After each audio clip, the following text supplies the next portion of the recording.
sometimes people really don't know what goes on behind the scenes and what really is involved in kind of running IMCC. So this is a quick rundown.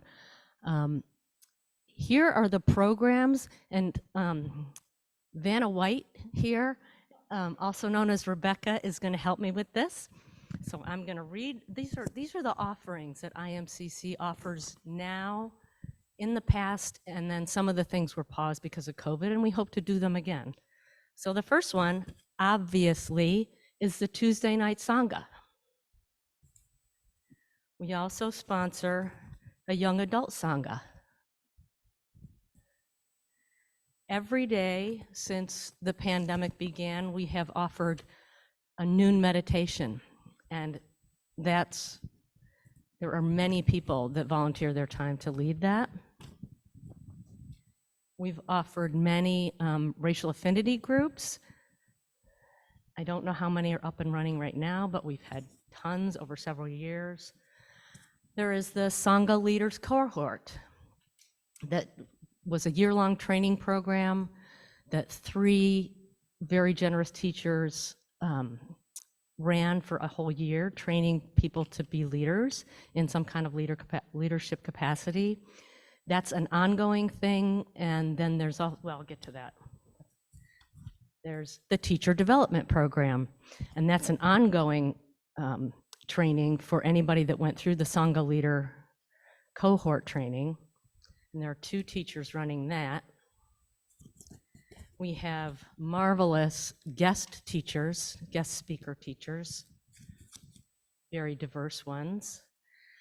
It's not running now, but for many years we had the Blue Ridge Prison Project, where members, teachers from IMCC would go and teach meditation in the women's prison, and that's paused because of COVID.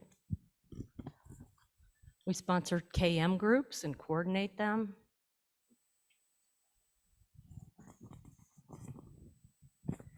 We offer early morning meditation with Jessica O'Leary. She also offers a sunset sadhana, sadhana, is that how you say it? Where she leads meditation and yoga. We offer retreats and classes. This one little organization does all this. We also have a lot of people volunteering a lot of time. We have a diversity, equity, inclusion and justice committee that has 6 people on it currently. We have a fundraising committee that has 5 people on it currently.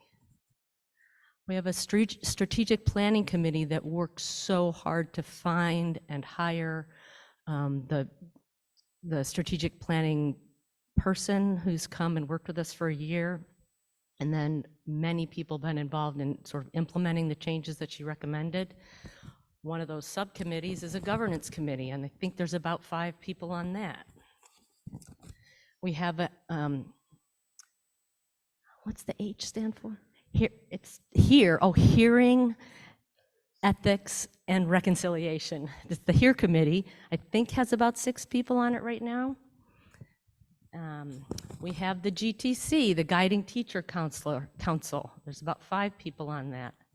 Oh, we did HEAR already. We have a board of directors that I think there's usually 8 to 10 people on that. We have Tuesday night greeters, headed by our lovely Sidna, and there are many of you, that Jan, and I know Sheila, and people that have been doing this, and Rebecca, our star Rebecca. Rebecca also is the coordinator of the noon, she's a co-coordinator with Laura DeVault for the noon meditation leaders. We have cookie providers. I wish I could name you, but I don't know who brings them. I know Sidna brings them a lot. I know Judy brings them sometimes, and Jan, did you bring some? So all of these things happen for free. So if we just kind of take, not for free, but that's a lot of volunteer hours. We do have 3 paid staff-ish people.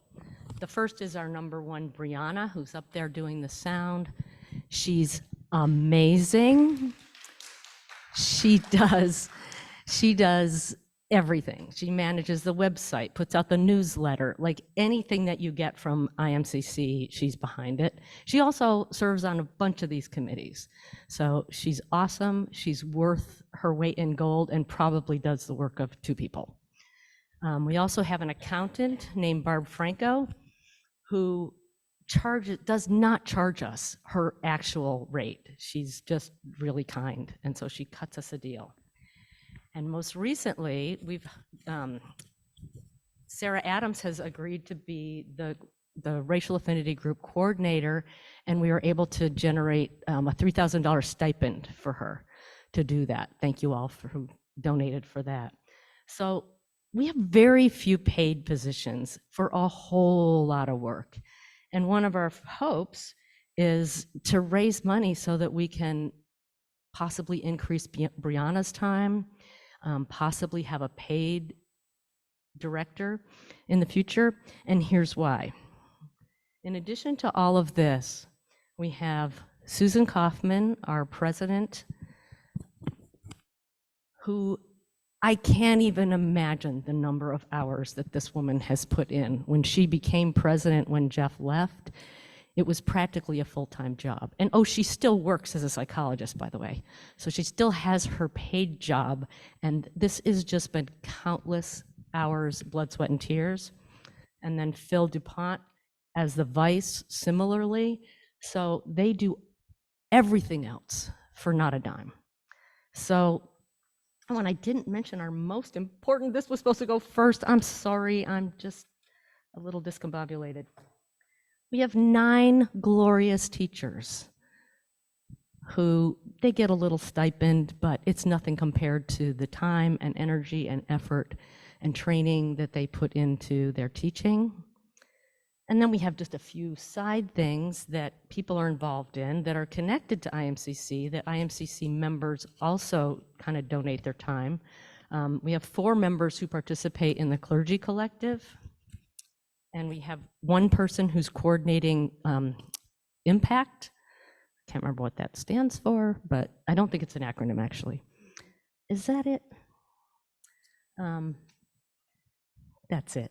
But that is a lot. So if you just want to gaze upon this and really appreciate all that IMCC offers, and it's pretty amazing that throughout the pandemic, we never wavered. We never missed a teaching. We never missed a Tuesday night. The noon meditations were up and running. I mean, it's just, I think, really incredible. Just the amount of effort that's gone into it. So I hope that this really inspires you to make a donation, and we're asking for donations for the rest of this year, and then a pledge for next year. And there's pledge cards on the table, on this table, and also you can go online and donate. Thank you for listening.